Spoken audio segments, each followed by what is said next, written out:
very, very, very, very late cast. Oh my goodness gracious. We are just in time a little bit, kind of not really, but we're getting there. Oh my lordy, things went crazy at work today. Crazy. And I literally just walked into the house, made a freaking thumbnail, and bam, we're in. I was not going to not cast this match because holy bonkers. This is a do or die match between two very, very, very capable teams. Well, I wouldn't say it's a do or die match, but it's definitely one that that's gonna determine where these folks end up at to an extent. The folks of LIIG from Kingdom 401 are about to face C9N. C9N from Kingdom 122, an actual crazy kingdom. Both of these alliances are super capable alliances. Both of them really fighting for a what would you call it, a better placement in Group G. Whoever wins this match ends up, I believe, in first place or second place, so they're duking it out for that. Shout out to our friend Send, friend of the channel, has been watching the content as well as the casts for a very long time. Oh my lordy, things are so late. I usually have my intro and we get going into it and build up the match. But man, today, this match at least, whoo, we made it by the skin on our teeth. And thankfully so. What's up, Doglio D Priyesh? How's it going, guys? Apologies for the crazy, weird stream that randomly started. Some of you are just coming in as we are about to kick it off. Yeah, we're looking at C9N against LIIG, first and second place of Group G. They're trying to put themselves away from the side of death, essentially. Whoever ends up first place, I believe, takes in theory, the easier side. On today's matches, a lot is going to be determined. We're not only talking about who wins wins matches essentially, but how the bracket of the playoffs will look like. The bracket of the playoffs is not locked down yet. There is a ton of space for that bracket to change drastically, and based on the bracket essentially, you'll know, based on your placement first or second, you'll either have a fairly easier way into the finals, or a very, very, very big uphill battle right there. So we will really quickly get rid of the jar. It's a little bit big and kind of annoying. And with that being said, the match is underway. The gates of hell have opened up. There are 8 rallies out. We've now already got detected into, damn stupid. This is for yesterday, 25 crowns from Romanian crowns. Romanian lives from D. Oh my lordy D. That's, oof. Yesterday was a long day.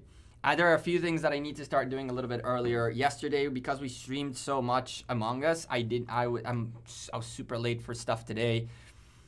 I need to be able to control myself, less Among Us. But with that said, 8 rallies being launched, and the rallies are already marching. We have 3 marching from the blue team, 4 marching from the red team, 1 more march from Send about to come out into the field, and we can watch LIIG's marches as they come out. Infantry, cavalry marches across the board. The team in blue is the first one to catch their obelisk. Send, the leader of the team here, sniping the obelisk at the bottom with a very early occupation. There goes LIIG picking up their own as well. And 7 Pepe is about to try to sneak. I7 Pepe is trying to make a sneaky play. He's about to jump in between these nodes right here and try to make his way to the obelisk before anyone else gets there. If God doesn't have a full march, or if God touches and goes out of this obelisk, Pepe can try to snatch this out of him. This is a very common play we've been seeing lately. We've been seeing a lot of these fast marches trying to catch this right here. We're going to keep an eye on it, as really in the beginning of the match there's a little bit less to look at, but keep your eyes on this because this is a very, very, very popular play in today's meta. What is being done is there is a march here, which we cannot see how big it is because of stupid simplified graphics, but there is a very fast cav march making its way through and through the nodes. It crossed the field and it's now moments away from hitting C9N's obelisk, which does not have anyone in it. Unfortunately for that fast march, it is not fast enough. It looks like the rally that's about to protect this building is going to arrive successfully and hold onto it. But this kind of play has been very, very, very, very popular lately. If you delay your rally that goes to the obelisk by even a couple of seconds. You can see 8 seconds, and LIIG could have tried to snipe this away from the blue team and stolen a full minute worth of occupation time. We've seen this play happen quite a lot this season. Very, very, very important for you to stay focused on your obelisks early on, or else you might get caught off guard. Let's go take a peek if anyone in the blue team tried to do some similar play. I don't see anything at the bottom. No blue marches around here. And on the top, man, LIIG are all over the place. All over the place. These are the kinds of plays we expect out of the top tier of Osiris League. The little innovations, the fast marches, the defenses, the quick timings of things. Oh man, this is going to be an exciting match to watch. Hey, I'm Alice, how's it going?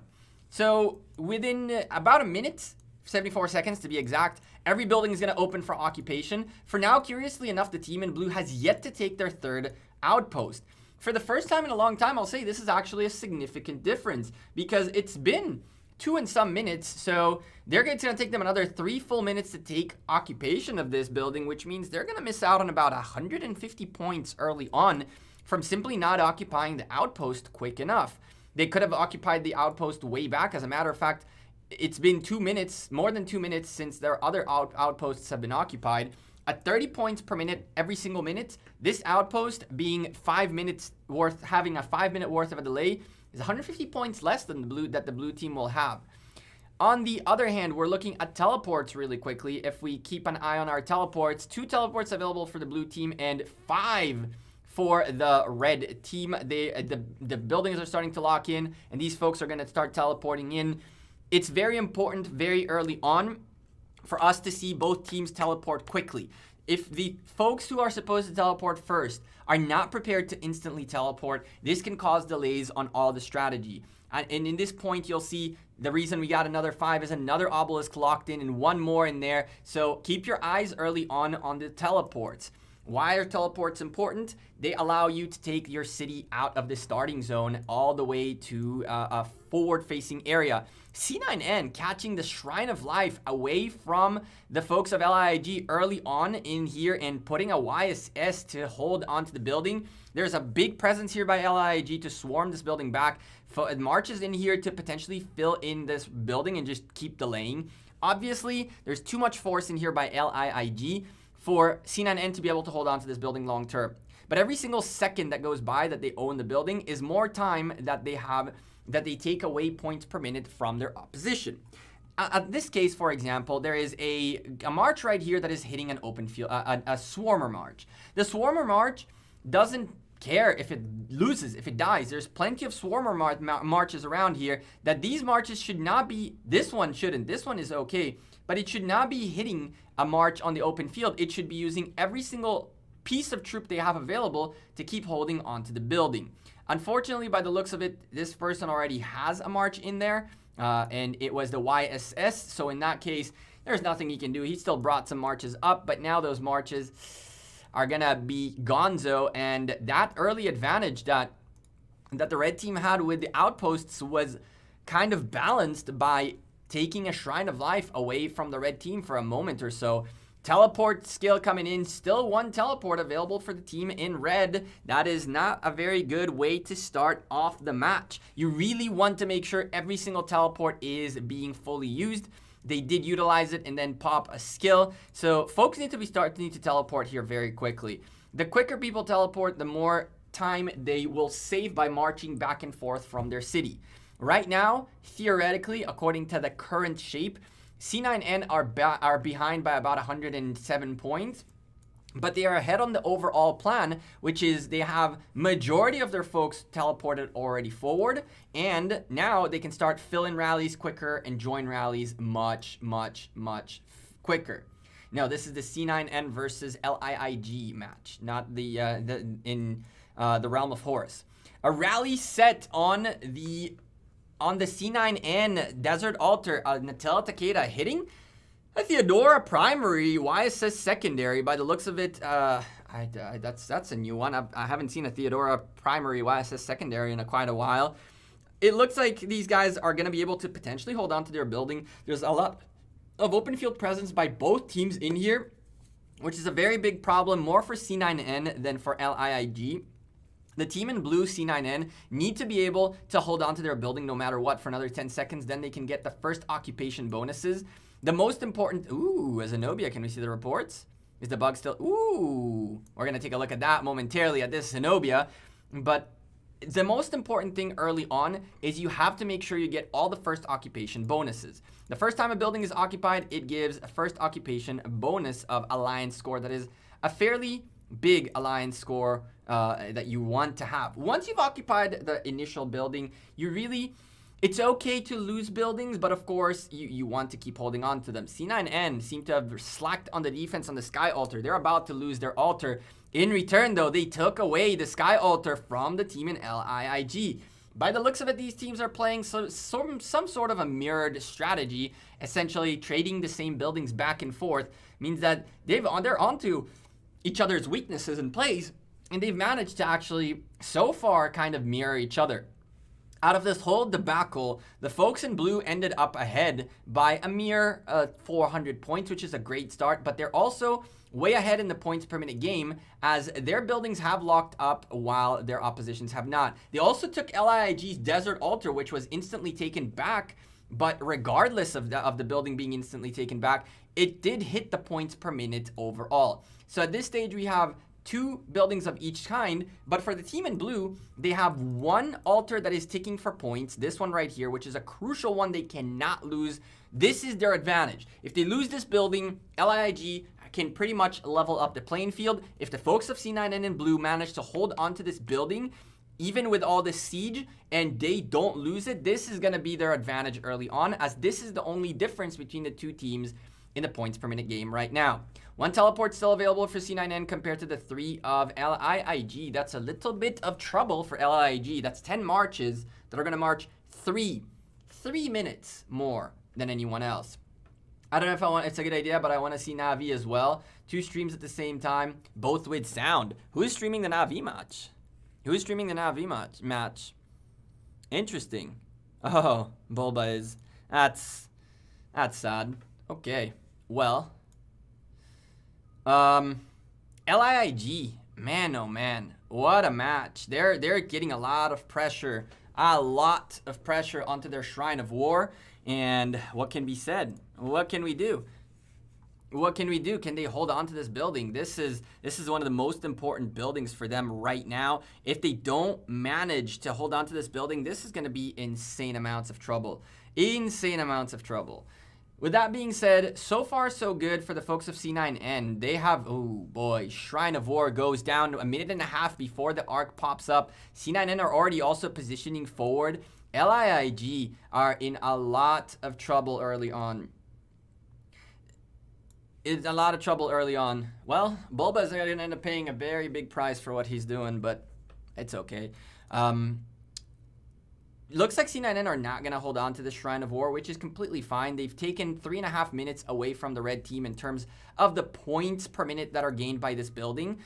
And they've dislocated a little bit of LIIG members to have to fight in the Shrine of War instead of on their own area. Oh boy. Glad I bet on C9N. I think that C9N is the stronger team out of the 2. I put a little bit of coins on LIIG just in case. The odds seem to be very juicy. C9N are definitely the stronger team in my opinion. But you never know. We're going to see. It's just the beginning of the match. 45 minutes remaining still. And, you know, it's a complicated situation right here. C9N are doing exactly what they need to do, but they need to be careful not to get dragged out of the middle. 18 seconds until the arc pops. LIIG have very little to no presence in the middle. They, at this point, it's almost a futile attempt to try to get this. Look at how many marches are pouring into the middle for the team in blue, while the team in red is not only not able to stabilize their buildings, they're also now not able to get the middle. There is a trade-off that is a good trade-off. If you take a look in here, 3 altars on the side of the team in red, and unfortunately for them, they just lost their Shrine of War in the process. So there is not going to be any arc fights that are going to go in favor of LIIG at this stage. They take their Shrine of War back. But all this back and forth in this building caused them to lose a lot of points per minute early on. The good thing is that they did manage to take away C9N's Sky Altar right here. We're not taking a look at the middle just because, you know, honestly, the middle is kind of destroyed. LIG have such a huge presence here by this Sky Altar that it's going to take a little bit of time for C9N to take this building back. Once they do, though, the points per minute will stabilize back in favor of C9N, who are also carrying the arc back home with 1,100 points on their favor. Yeah, there's very little we can do. I mean, at the end of the day, what can be said? The folks of C9N they traded this building, but in return caused destabilization and chaos on the red side. The red side have yet to take their Sky Altar back, have yet to take their Shrine of War back, lost to the Ark of Osiris in the process, and even though there's a rally hitting this Desert Altar, this Ark seems to be headed that way. The Desert Altar is not that defended. As a matter of fact, this Attila Takeda by i7 Wolf is doing some good damage. At the end of this, hopefully for C9N, they'll manage to hold on to their building and take an arc, which will give them another 3,000 points worth of a lead. And what can be said? I mean, at this stage, all that they need to do is hold on to their buildings, and they can pretty clearly win this match. For the record, there's 42 long minutes remaining. LIG still with a teleport remaining. As mentioned by Random Gamer, there were 2 when you said it, and now there's only 1. It tells us once more that these folks are marching marches back and forth from the starting zone a lot more than the folks in blue. Now they've picked up another one of these teleports as the timer ran down to another 5 minutes, giving them 1 more teleport. And let's see if they'll utilize it fast enough. C9N's attack on LIG's Desert Altar is not really successful. This is a very big problem, as this rally is pretty done. All of these guys standing here essentially could have been doing something else on the map that could be potentially more helpful or useful. At this point, C9N are obviously going to try to pour some marches in to cause more disruption, but all this is possible because from the get-go, there were way too little people in the middle and too many of them standing around this building just waiting for the rally to die off. With all that being said, it looks like the map is starting to stabilize a little bit. The points per minute differential goes in favor of the red team for the first time this match, but LIG need to really start stepping up their coordination a little bit better and deciding what their priorities are. If they're not going to prioritize the middle, that is completely fine, but they have to be able to win the buildings game. If they cannot win the buildings game and cannot get the middle at the same time, yeah, I don't know about all that. With all of this going on, so far the lead is fairly consistently on the blue side, but with 90 points per minute, more than that now, 120 points per minute in the favor of the red team, this arc being worth 3,000 points would put the blue team at about 4,300 points ahead of the red team, which they can get done easily with 120 points per minute and 40 minutes remaining. So at this stage, as long as C9N doesn't manage to figure out how they can disturb the points per minute of the red team can still make up this gap and potentially go for the next arc where they can have a bigger shot at taking it as well as taking the lead in this match. Ladies and gentlemen, there's 40 long minutes remaining. If you think this is over, you're out of your minds. If you think that either team is poised to win this, you're still out of your minds. C9N at the first 20 minutes look very, very good right now. They look very, very good. LIG seem to have had a rough start, but by the looks of it, they're starting to turn on the heat a little bit. Unfortunately for them, Demon Town is a pain in the butt, and he is taking outposts away from the red team, which again caused a point per minute shift back in favor of the blue team. And that could be a huge problem. On the other hand, there is a blue outpost that's almost ticking for points for the red team, which is actually neat, while this dude just marches through and goes around, tries to take more outposts away from the blue team. Both teams have a dude just running around taking taking things all over the place. Here's the disruption the blue team needed. C9N. They take a Sky Altar away from the red team, and even if they won't hold on to it for too long, that's 3 minutes worth of 150 points per minute out the window for the red team. 450 points denied right there by C9N. Well played right there. We're not seeing that much aggression that is successful by LIIG, believe it or not. It's really curious to see that their rallies are not in open field presence, even though they have a massive one, are really unsuccessful at achieving their goals. The reason for that is situations like this one, where we have a friend here who has a bunch of marches targeting open field marches instead of targeting the building. Your number one priority has to be 10 marches hitting the building.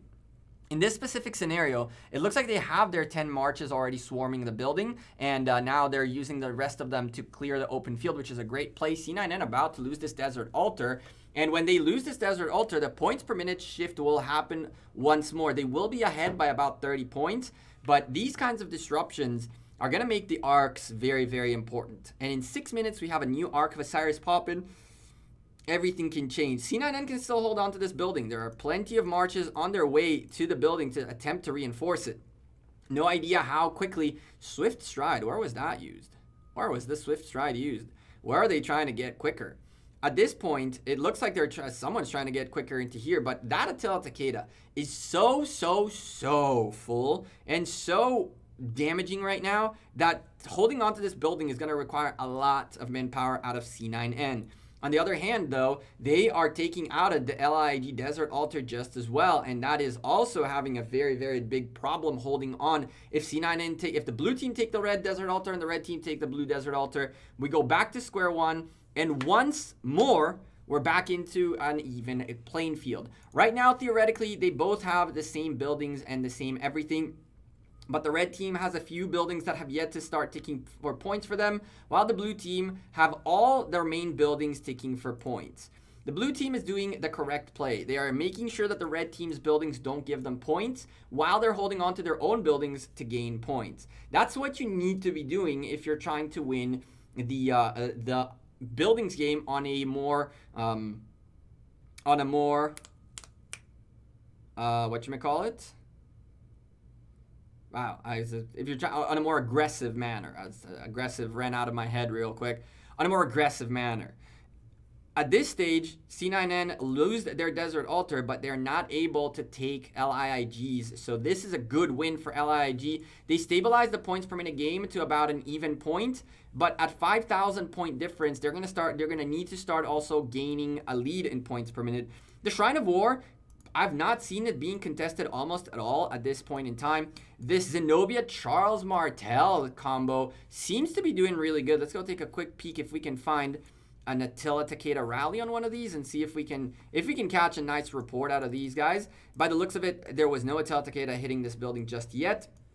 And so at this point, 4 minutes into the arc, blue team is starting to position forward. There is a lot of blue presence all over the place.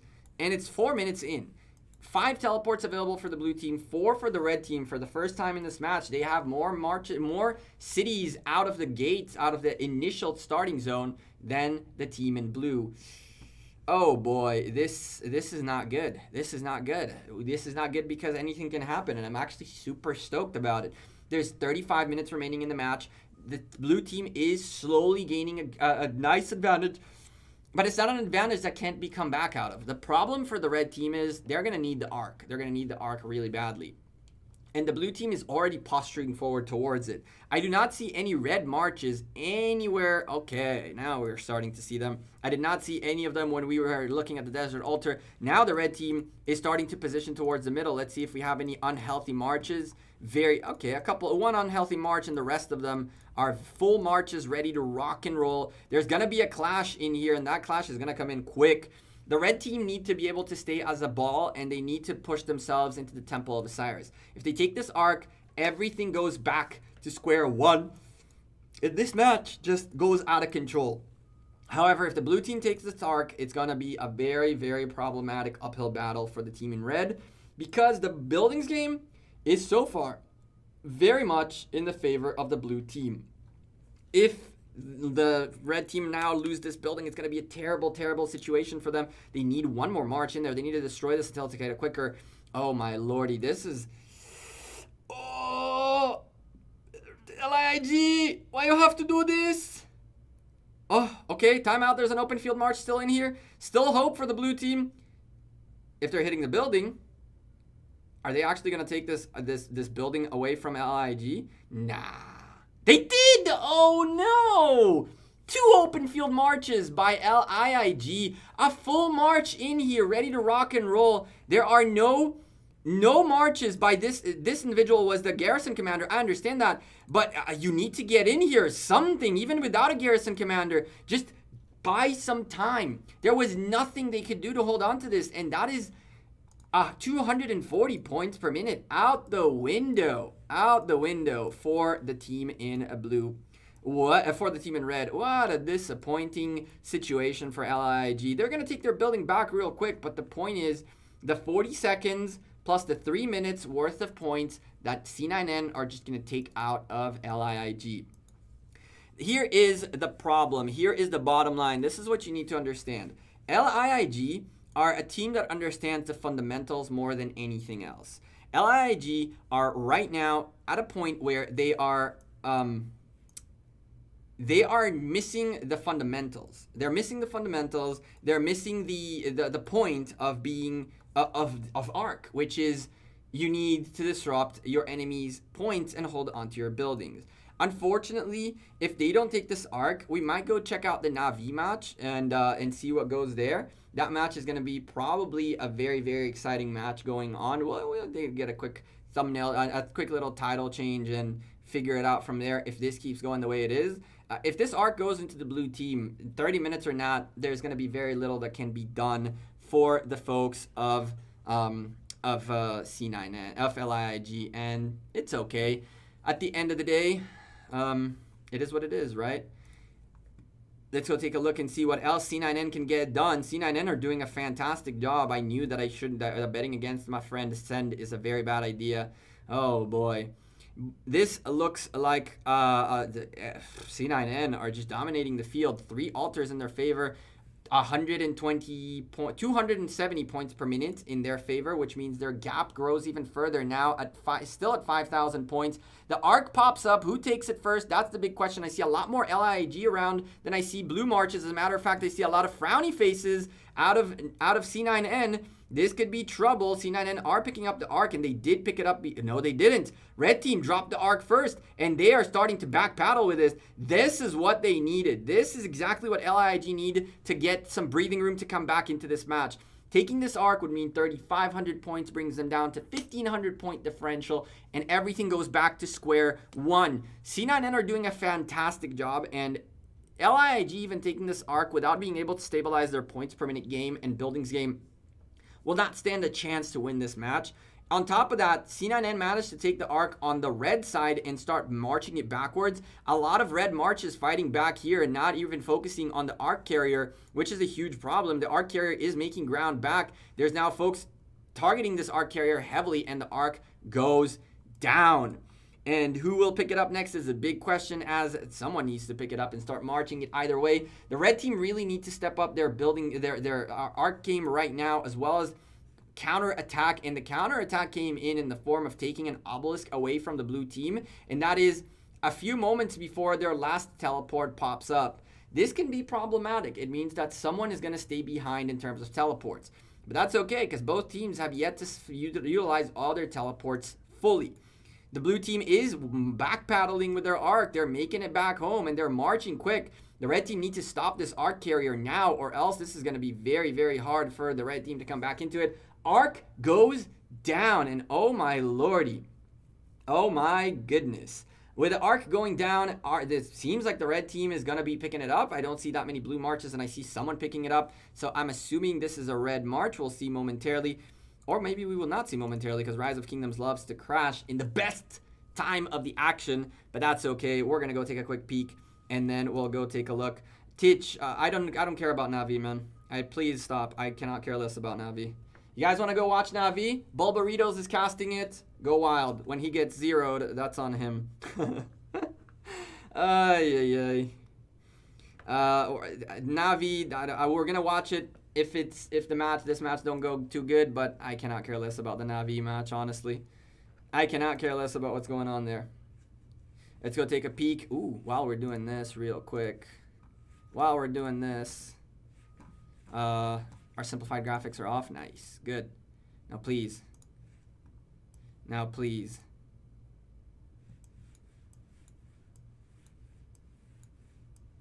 Let's go take a look. Here we go. So back into the action we go. It looks like C9N are holding onto the arc, but there's a massive fight here, and it looks like there's a lot of red marches coming in here.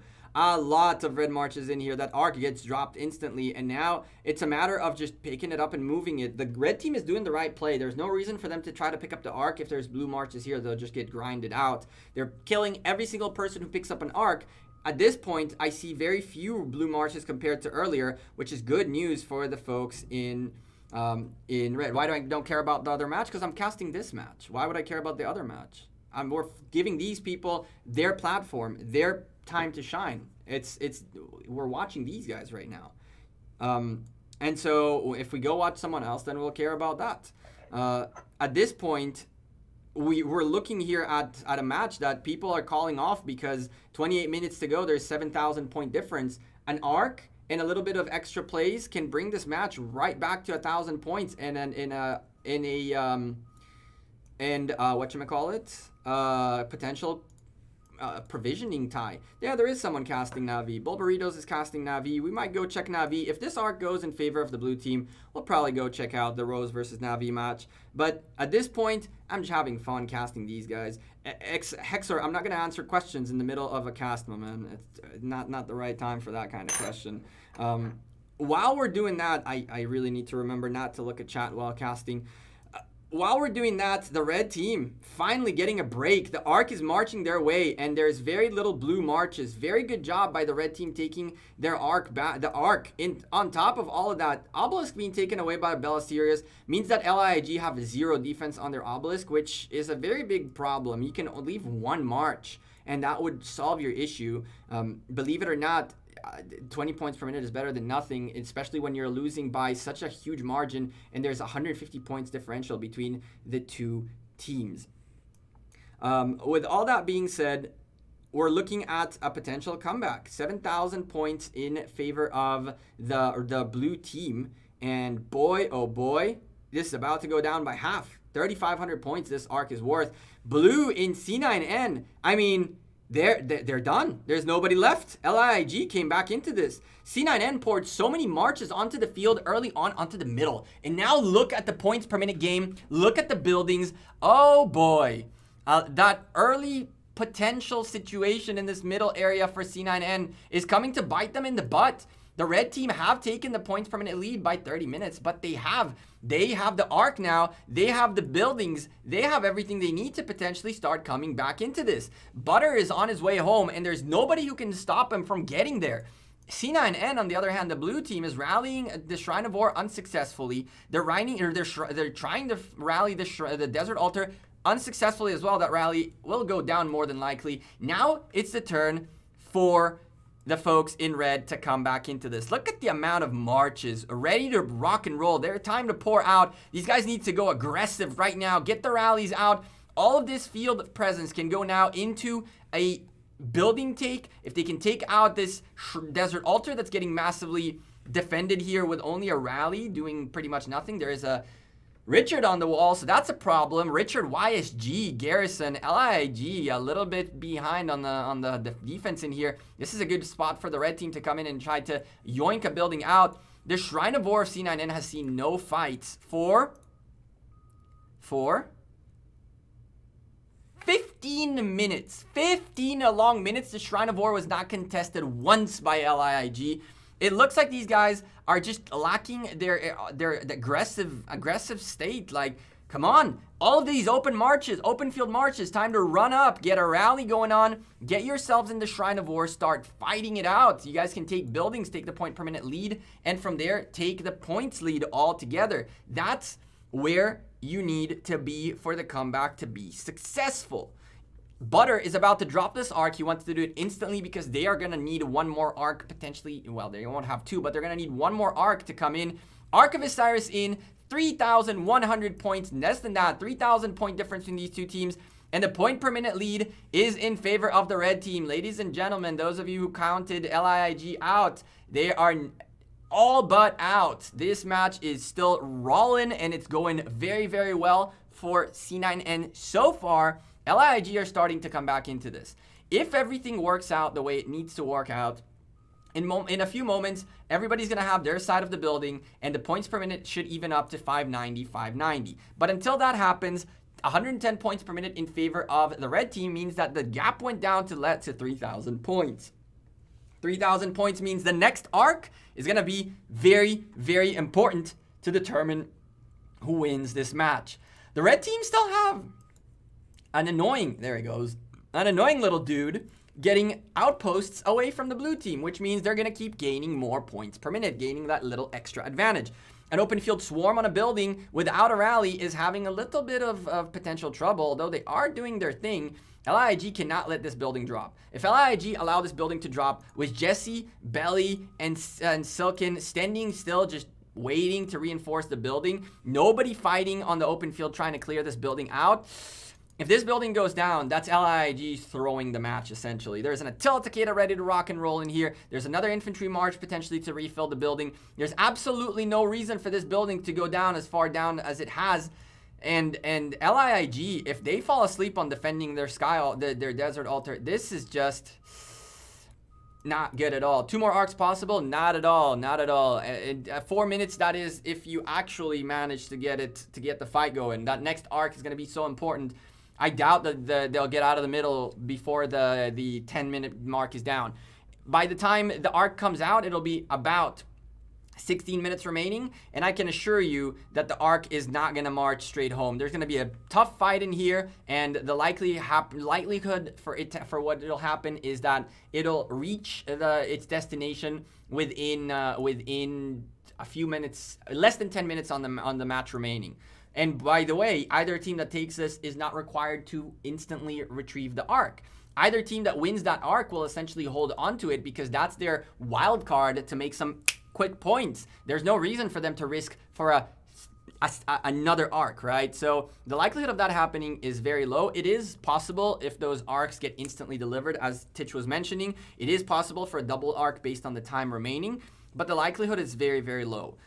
Extremely low, actually. The desert altar is being contested. Send is sending a Herald Leonidas rally against what looks like Theodora and YSS. Theodora YSS against Herald Leonidas. It looks like Herald Leonidas is doing damage, but I feel like these open field marches are doing a little bit more damage than the actual rally is. Folks of LIG cannot drop any of these buildings. They have to go on the aggression mode right now. Very good job by them holding on to their own Sky Altar, which was in trouble. And now they're on the aggressive mode going up against the Desert Altar of C9N. Oh boy. C9N are starting to get in a little bit of trouble because this rally is looking strong. There's an open field presence by both these teams. They need to focus on what matters. The red team needs to be fighting the building. The blue team needs to be gotta get rid of that rally and then take care of these open field marches while it goes down. I mean, by the looks of it, and take a look at Thumby here real quick, marching around trying to find a spot to swarm the building. Every time someone dies in the swarm, the folks rotating around the building looking for a spot to hit the building are looking for one. Now they'll find one and they'll stop. For the record, only 10 marches can hit a building. So once 10 marches are hitting the building, the 11th one is just going to rotate around until it finds a hole, like this is a hole, for example, so it can stop in here and swarm. You can see Thumby now found a march in here, but while they found a spot in here, they just rotated around the building. C9N's defense is looking great. Very good stuff by them. Great defense on this side as well. An Edward that's lasting a very long time, believe it or not. I've not seen an Edward rally in a very, very long time. Edward Artemisia rally against a YSS and... YSS and... Hello? No. No. I'm not crazy, right? Am I crazy? Did I? Okay. We're gonna look at the, oh my lordy, this needs to stop fighting. Whoo! Oh boy, these matches, all these matches are very important. All teams are looking to really get in there, really get in there. LIIG this time around coming in a bit earlier than before. So are C9N to the middle, and C9N are starting to pour by the boatloads like they did previously. This irresistible desire used. Oh boy, someone's provisioning. Someone is provisioning, ladies and gentlemen. We can go take a quick peek and see if we can find some provisioners on which side. We see one in here, two in there. I see two provisioning marches on this side. Let's go look. 3. They're looking for the big level 3 nodes, which makes sense. They don't want to be hopping around. They want to just leave the march and keep fighting on the field. So we saw 3 marches on this side. What we got on this side, we'll definitely be seeing more gathering and provisioning marches and points. Look at that, 2 more in here. So we're seeing 5 provisioning marches on their 5-6 provisioning marches on the red team. And on the other side of things, let's go take a peek. C9N are not only going to the middle. Look at this aggression. Noon Wolf, Mike and Steph are just going in. They absolutely never, ever, friendly tip for you all, never hit the building first. Look at this march. It is taking the full attack of this garrison, and this march is going to go out the window with doing 0 damage. Never hit the building before the rally. You wanted that the rally hit the building and then smash with your open field presence. What happened here is that the rally came in next. What they're trying to do is divert the attention away from the building away from the rally. But that building is going to just chunk out everybody who came in before the rally. And while that happens, the open field is just going to take care of the rally. By the looks of it, LIIG don't have any defense in here whatsoever. The damage is being done, and it's being done a lot. Nobody's coming into this building. LIIG, are you just going to drop the Sky Altar? No. Come on. You guys made such a great comeback. Oh, what a terrible, terrible timing. There was not enough defense here. C9N take a Sky Altar away from LIIG, and that's the kind of advantage they need right now. 180 points per minute in the favor of the blue team. They are not gonna let this go down. 3,000 point lead in their favor, 3,100 points, and they're keeping their points per minute gain every single moment. So on top of a middle fight that's going to be the toughest one of them all, the one that's going to determine this match, while this goes down, the team in blue is gaining more of a lead every single time. 210 points per minute to be exact. Oh no, the team in red, they're crumbling towards the very end. Now the aggression that was on the Sky Altar is going towards the Shrine of War, and all these open field marches are trying to take their building back. They're not realizing that by the time this building goes down, nobody's nearby to help this Shrine of War. I mean, he's refilling, sure, but what are you going to do? What is he going to do against 1, 2, 3, 4, 5, 6, 7 marches plus an Attila Takeda rally that is not in the greatest of shapes, but once this swarm comes in, it's going to be in a great shape. Oh boy. The team in blue are starting to take buildings away from red like no one's business. Red is trying to do the same thing. Woo! Look at that aggression on the Shrine of War. What, because there's a Zenobia, you're not attacking it? That's weird. I don't understand. I don't understand why their Shrine of War was not contested for 15 long minutes. Red team taking the Arc early on. This is the time to start dipping. They lose the Arc instantly. But the red team has more presence in the middle right now than the blue team does. Unfortunately for the red team, they have a backstab coming in and they're about to lose their Shrine of War. When they lose their Shrine of War, that's 10% extra defense and health and attack for the team in blue compared to the team in red. And that is going to be what they need. Look at the blue presence here. Oh my goodness gracious. I was very wrong. There's more blues in here hiding, stacking on top of each other. And C9N are just going all in on the buildings game, on the middle game, on everything. A lot of blue buildings are blinking. We'll come back to the middle momentarily. Let's go take a peek if LIIG can do anything against the Sky Altar. That's a big no-no right there. Desert Altar is not going to hold, is going to hold probably. It doesn't look like this rally is going to be too successful.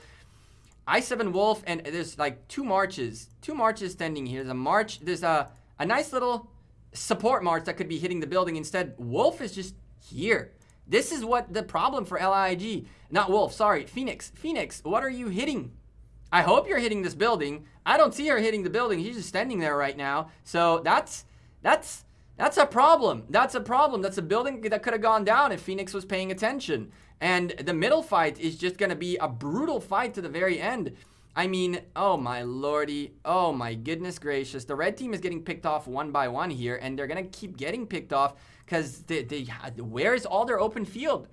We just saw them. Where did they go? They did not take a single building out of the folks in blue.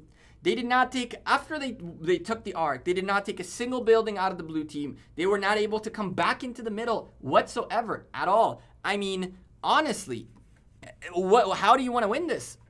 There is 4,000 point differential between the two teams, and C9N are now running away with the arc. They're running away with the arc big time, and this is trouble. This is a lot of trouble. If C9N take this arc, I feel like we're going to go take a peek at what's going on in naVi against r0se towards the end of their match, because that one is probably going to be a little bit of a more stable one. LIIG have a great team and they have great players, but look at this.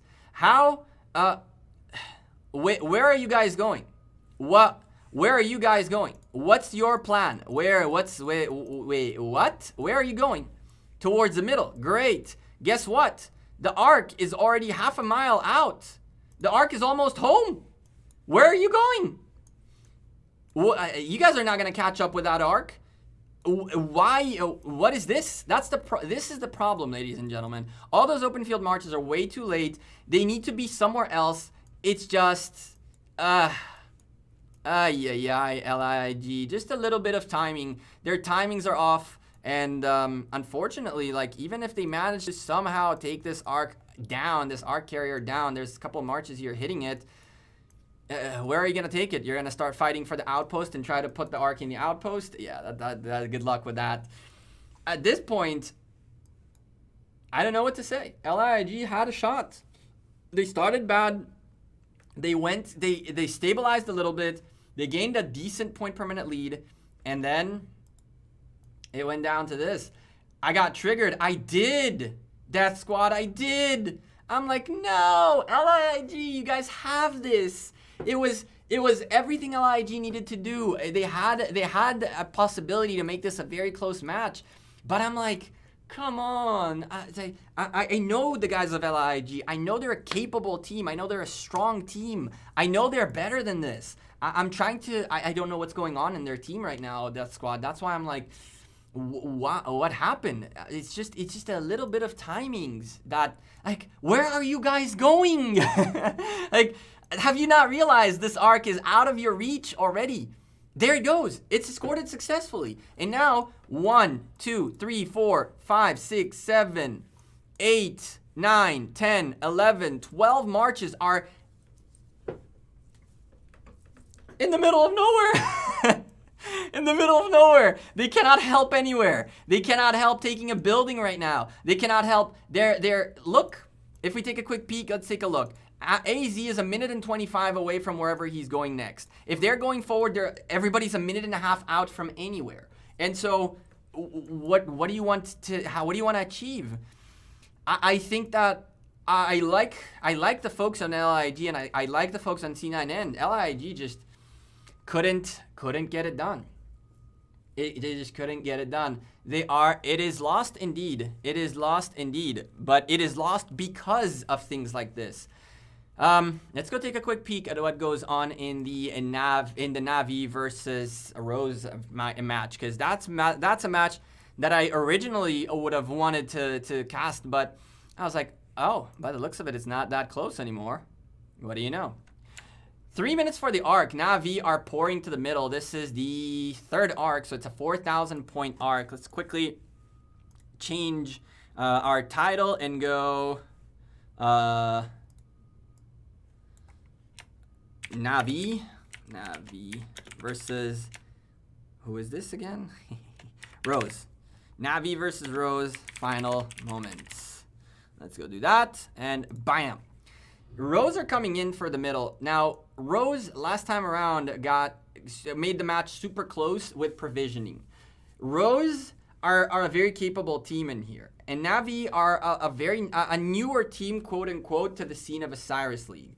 These guys have some very strong, capable players, some very well-armed players, and very experienced players in the game. But it's hard to get that cohesion in a team in a first season kind of thing. They made it to the top 32, which is a great achievement. But to go further, they're going to need to be able to hone down on the micro mistakes that they make potentially. And so I think that r0se, in terms of a team, are a more structured, better seasoned team, but it doesn't mean that the folks of naVi are not capable to try to take them out.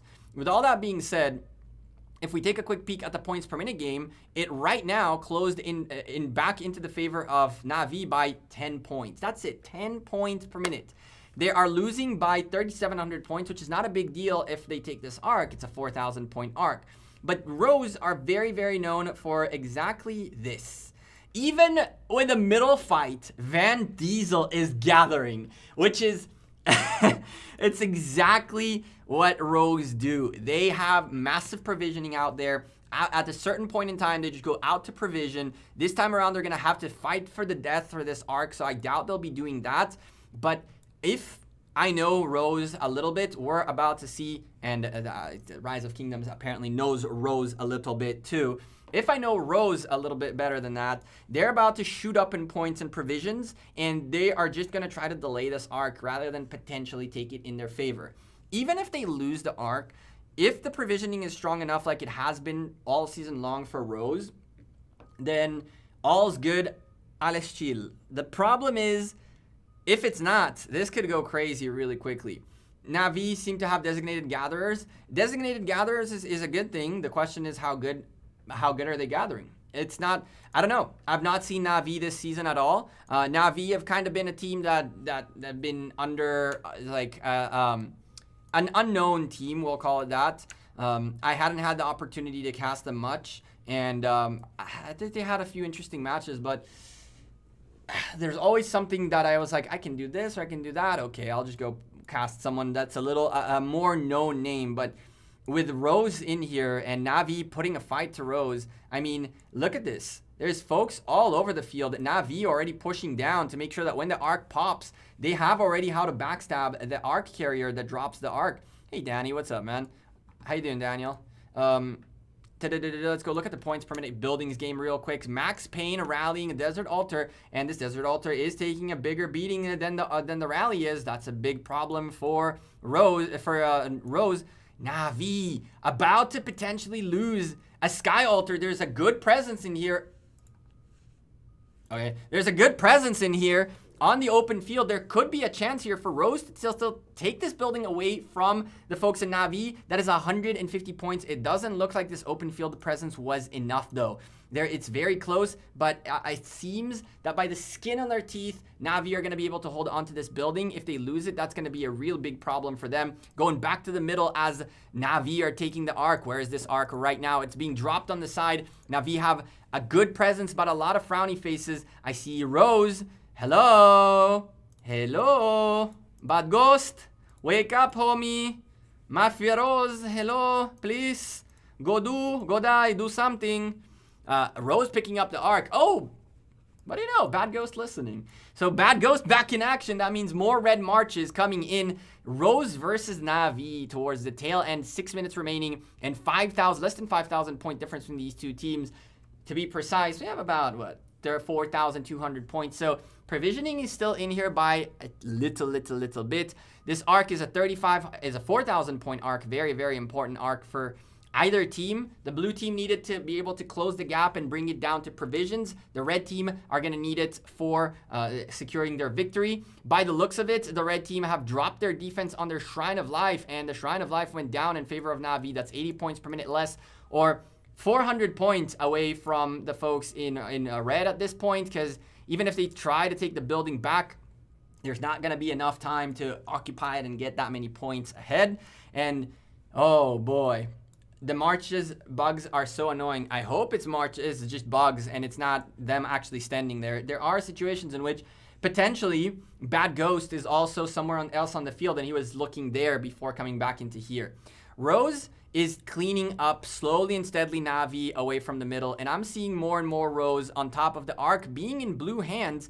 r0se is just targeting the arc carrier, Materi. He's out the window, and so is his friend Farmer Jill. And these marches, the blue marches, just keep dying off. Our friend MF going back home as well with a frowny face. A lot of red marches, but there is some blue coming in here for the fight. Some of these blues are not fully healed, so this is going to be trouble. The red team now need to pick up the arc, but they don't care. They're just going to let the blue team pick up the arc, and then they're going to swarm the arc carrier, destroy them just like that, and continually do it again and again. For them, taking the arc is not 100% necessary. And with 4 minutes, realistically, it doesn't look like this arc is going to go anywhere. We're going to keep our eye on the buildings for now, and keep your eyes on the score, ladies and gentlemen. The points per minute are in favor of the blue team, but provisioners are starting to come home. Usually, if you're sending tier 5s out there to gather, you really want to make sure 3 minutes before the match is done, if you have teleported, that your marches are coming home. What I tended to do when I gathered with one march was in the last 2-3 minutes, I'd bring my march home that was out the whole time, get like 1,000 points, and I'll send it out for 10, 20, 30 seconds and bring another provision as much as humanly possible. Blue team is just making the same mistake again and again. They're picking up the arc and then they're just getting swarmed. They're picking up the arc and then they're just getting swarmed. All I'm seeing is blue frowny faces all over the place. For every 10 blue frowny faces, we get one red one right there.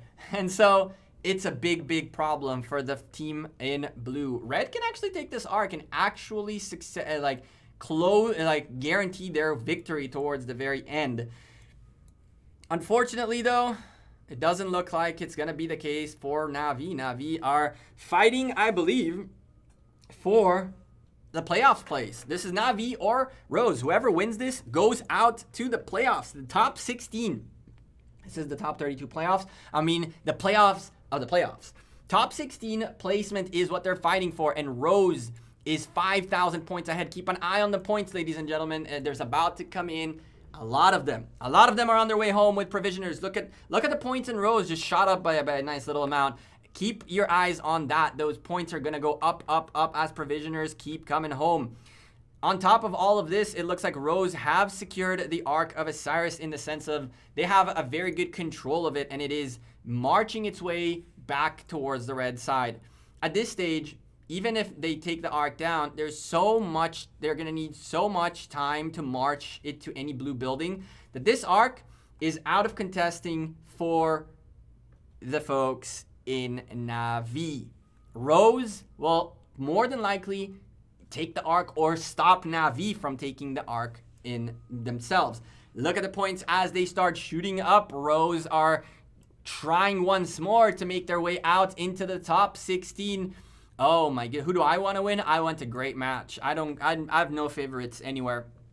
I like arc. I like watching good matches, and I want the best teams to be in the playoffs in the top 16, because the top 16 is going to be some of the most fun to cast, and we will definitely be casting that. I don't know yet what we're casting on the next time zone. On the next time slot. I'm not gonna lie to you.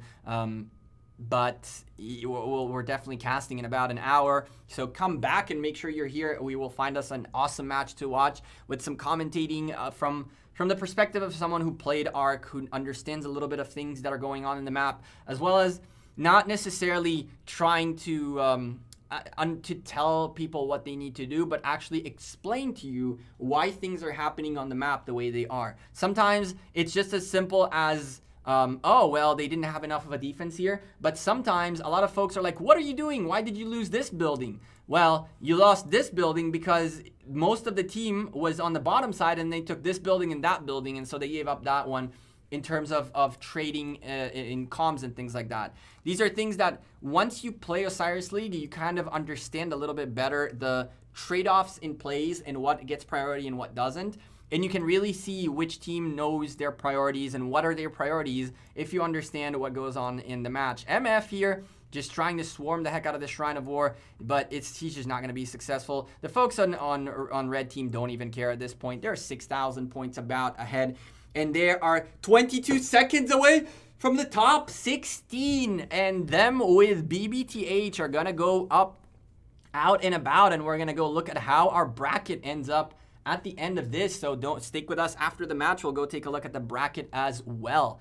Let's go take a look at the final moments of r0se versus naVi, as we say GG to naVi for an awesome season. Congratulations to them. GG to r0se, and welcome to the top 16. Oh boy, the group of a lot of trouble. r0se coming, pulling out with a W. Let's go take a look at the stats. Alliance 374 defeated OV. Did I bet on 374? I told y'all I bet on 374. Oh my lordy. Oh my lordy. No way. OV lost. We're going to take a look at that right now. But before that, let's take a look at the heals. 10 million heals for r0se. Keep your eyes on r0se, ladies and gentlemen, because 10 million heals is a lot of speed ups. And that could be trouble for them in the future matches coming up. On top of that, naVi with a fantastic play. They healed half the amount they had the other team, and the kills are fairly even. The severely wounded obviously are fairly even. r0se won in every department. Provisions went a little bit in favor of naVi. Occupation and Arc determined this match drastically. And unfortunately for naVi, that's the end of the road. Now, let's go take a look, a quick peek at the folks at the matches. What happened? Where's our switch? Woo! Attaboy! Tell me that they won.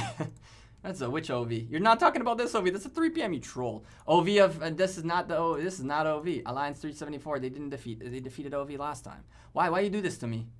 I was kind of sworn I won 500 gems. Turns out that I didn't. You're talking about last week. I got trolled hard. It's okay. We'll live with it. Let's go look at the results really quickly and see what happened here. So 411S beat 96, which was not too surprising. 374 beat MCO, which is also not that surprising. C9N beat barely LIG towards the end. Massive congrats to our friends Send and company, and I guess they end up in first place. 1AVG, a strong team against 92SK. Congrats to 1AVG making it out to the top 16. Oh boy, I'm really happy for Matt Phantom and company. They've been wanting this, and I'm glad they got the job done.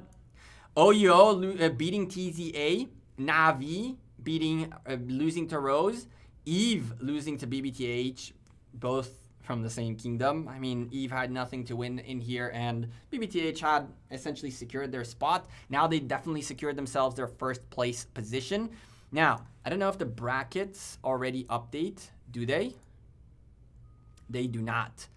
Okay, so we have 1AVG making it out in second place, and they are in A2. So going up against H1, Lord have mercy on 1AVG. H1 is potentially HKL, or maybe Squad or TN might make their way up there. The two of them are fighting for a place in the playoffs. And HKL going up against already zeroed, who could lose this match. And if that's the case, 1AVG is gonna have to go up against the folks of HKL, which F's in the chat, boys. F's in the chat.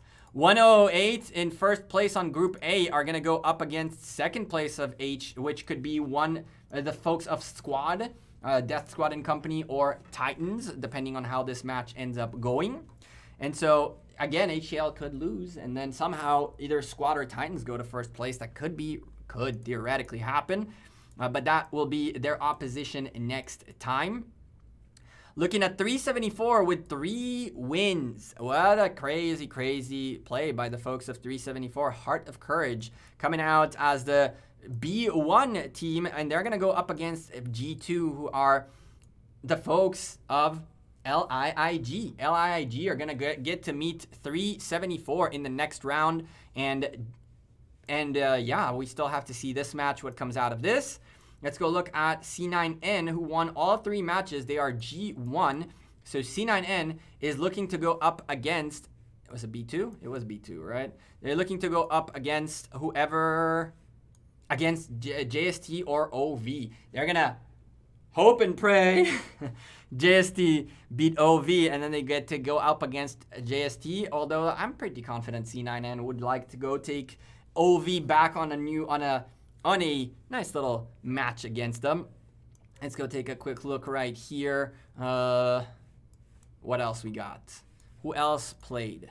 C9N. 411S ended up with making themselves getting a spot potentially in the playoffs.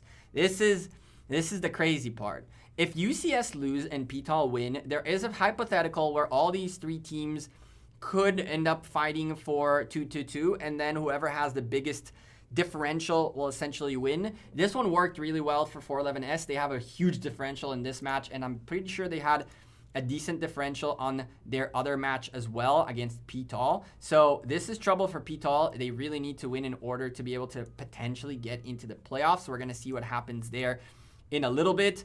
This group is all but done. Group D, BBTH D1 are going to go up against E2, which is going to be either 411K or SNO. They're going to go up against each other at 3 p.m. UTC, and we might even have to watch this match potentially. With that being said, we got a few matches coming up in about an hour. We're going to take a quick break and figure out who we're casting. I believe we're going to take a look at the matches that are the significant ones, potentially the squad against TN, or we'll look at 411K versus SNO. This is going to be a really tough match for either team. We're going to take a peek here and see which one of these matches seems to be the closer one. I kind of want to take a quick look at the squad. I haven't seen them play at all this season, and I'm looking forward to see what they got in their firepower for Osiris League. For now, we're going to take a quick break. We'll be back in about 45 minutes with another Rise of Kingdoms Osiris League cast. Yeah, what else can be said? Take care, have a good one, and I'll see you in a little bit. OV, we could watch OV too against JST. That could be an interesting match to watch too, honestly. Decisions. Not a bad idea, D. Peace.